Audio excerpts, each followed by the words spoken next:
Шыжыған шілде, елуге жаңа тола бастаған әйел ауыл жаққа қарай жүретін жеңіл көлік іздеп жол шетінде тұр. Үйінде бой жетіп отырған қызы бар ана үшін басқа жерге қонып қалу қиын. Осы орталықта сіңлісі тұрады, соны сағынып келген. Ол әке-шешесінің көзі сияқты. Кенже сіңлісін көрсе, өткені орнына келіп, жоғы түгелденгендей болады. Ол да 40-қа келіп қалды ғой. Көз жанары мөлтілдеп, әпкесін көрген сайын жылайды. Өздері бала күннен бауырмал еді. Қыз тілекшіл деген рас. Әкелерінің қара шаңырағында отырған інілері мен келіндеріне жан-жақтан ақша, азық-түлік жіберіп отырады әлі. Ел олардың тату тірлігіне, бірлігіне сұқтанып жүреді. Әйелдің көзінің айналасы қызарған. Әлгінде сіңлісі шығарып салғанда жылап алған. Көңілі босап кеткені. Әпке, ау, жаңағы жеміс-жидекті салып бердім бе? Салдың ғой мына сөмкеде. Баянға деп салдым. Айтпақшы әпке, ол біреуім бар демей ме? Кетемін деп жүрген жоқ па? Менің сүйікті сіңлім ғой ол. Сендер баяғыда үй телефонына жармасып алып, күйеу балалармен сөйлесіп жатушы едіңдер ғой. Енді оларда ұялы телефон бар ғой. Сонда отырады. Әкесі сияқты тұйық адам. Отырып қалмаса болды. Әкесі де 40-қа тақалғанда үйленген ғой. Жездеңді білесің ғой. Мені алып бермегенде тізесін құшақтап қалар еді. Есесіне ол алтын адам ғой әпке. Ерте кеткен әкеміздің орнын басты. Бізді қызғыштай қорыды. Үйде сәл қиындық болса, соның иығына міндік. Я, қазақтың күйеу балалары осындай ғой, тегінде. Күйеу сыйлаған халықпыз. Мұхаммед пайғамбарымыз саллаллаху алейхи уассалам да күйеу баласын қатты сыйлапты деседі. Жігітке өз жұрты жау, нағашы жұрты пана, күйеу жұрты қымбат емес пе? Күйеу балаңыз жездеме тартатын шығар. Келін ененің топырағынан деген деме, айтасың-ау сенде. Сіз сөзге айналдырып тұрғанда кеш бататын болды. Үйде бой жетіп отырған қыз бар. Мұна бір көлікті тоқтатайықшы. Көлік тоқтай қоймады. Әйел біраз тұрып қалды. Сосын кенже сіңлісін қайтарып жіберді. Мұна қалта телефонмен хабарласып отыр деген. Қайта-қайта халін біліп отыр ол да. Тоқтады-ау ақыры бір көлік.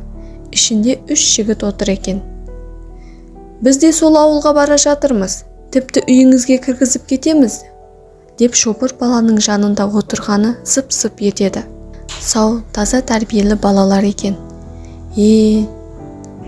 Деп жайлана отырды. Балалармен онша сөйлеспеді. Жас қой әлі деп жымиып қойды.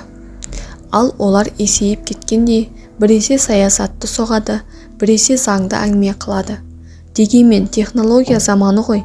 Компьютерден білім алып алған пәлелер ғой. Сарнап тұр, әзілдесіп, өзі шулап келеді. Тек шопыр бала ғана үндемейді. Қара торы, сүйкімді өзі. Жонын күжірейтіп алып, рөлге жабысып келеді. Көзі ілініп кетіпті. Түнімен сіңлісімен өткен кеткенді әңгіме қылып, ұйықтамап еді.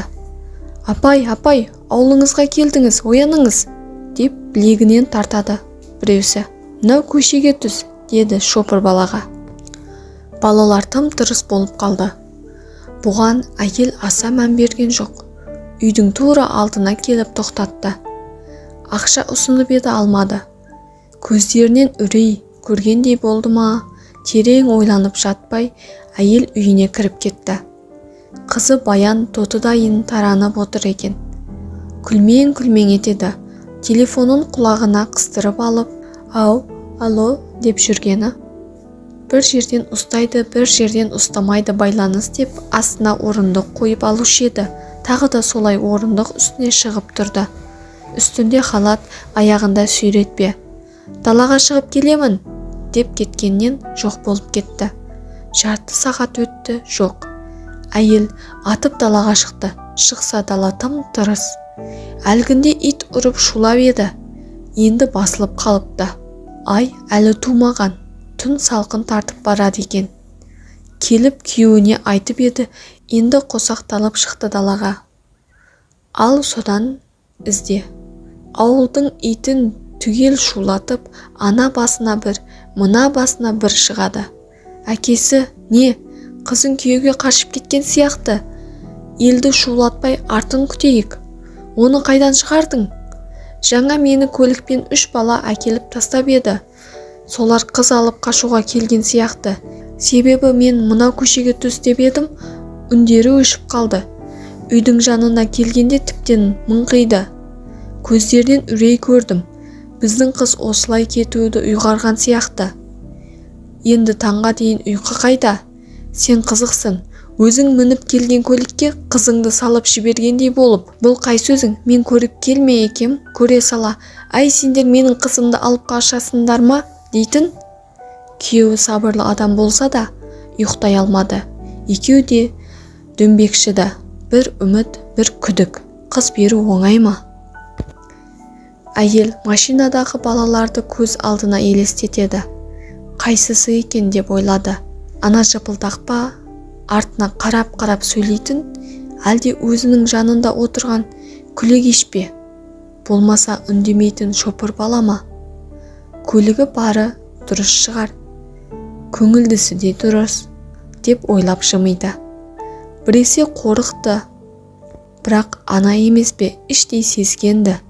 Қызының тазалана жуынғаны, бетіне бояу жаққаны, үстіне таза халат киіп, аяғына жөні түзу тәпішкені киіп кеткеніне қарағанда білді. Әйтпесе жатарда қай қыз әтір сүйіп алады. Өзі де солай барған, сіңлілері де солай барды. Қыз жолы құс жолындай анық емес пе? Өзі кірген есіктен қызы шығып кетіп, өзі түскен көлікке қызы мініп кеткен ай. Ертеңінде таң атар атпастан кешірім сұрап бір топ адам келді. Кешірді, кешірмей қайда барады? Ауылдың үлкенін шақырып, қыз бергендерін айтып, жөн жасады. Содан есік ашып келді күйеу бала. Сол шопыр бала екен. Өзінің күйеуі сияқты қараның әдемісі, бір тоға тыныш адам екен. Қап-қара жанары нұрлы. Қызының бақытты екенін сезді ана. Сырттай қарап, тіл көзден сақтай көр деп отырды күбірлеп. Аузы жабылмайтын досы тойда жолдас жігіт болайын деп отыр екен. Апай, сіз қол көтеріп тұрғанда мен мынау екеуіне, әй, осы баянның анасы болмасын, енеңді апарып тастап келіншегіңді алып шықпа дегем. Сіз үйдің жанына тоқтатқанда күліп жіберуімізге шақ қалды ғой. Түріміз бұзылып кетті. Жаман болдық. Сол жерде қораның артына қарай сәл жүрдік те қалыңдықты күтіп тұрдық. Сіз сірә күйеу балаңыздың машинасын танып тоқтаттыңыз ғой, я? деп әзілдеп жатыр. Сол көлікке кейінде талай мінді. Әр мінген сайын жымияды. Енді бір жолы артына қараса, қызы дөңгелектенген ішін саусағымен сипап отыр. Сыртында 2 тентегі әуре болып жатыр. Машинаның артқы жағы бейне бір балалар бөлмесі сияқты. Күйеу баласына сырттай сүйсіне қарап күлімсіреп келеді. Алда жол бойында қызыл қызғалдақтар жайқалып жатыр. Терезеден соққан самал жел ананың ақ самайын тербейді.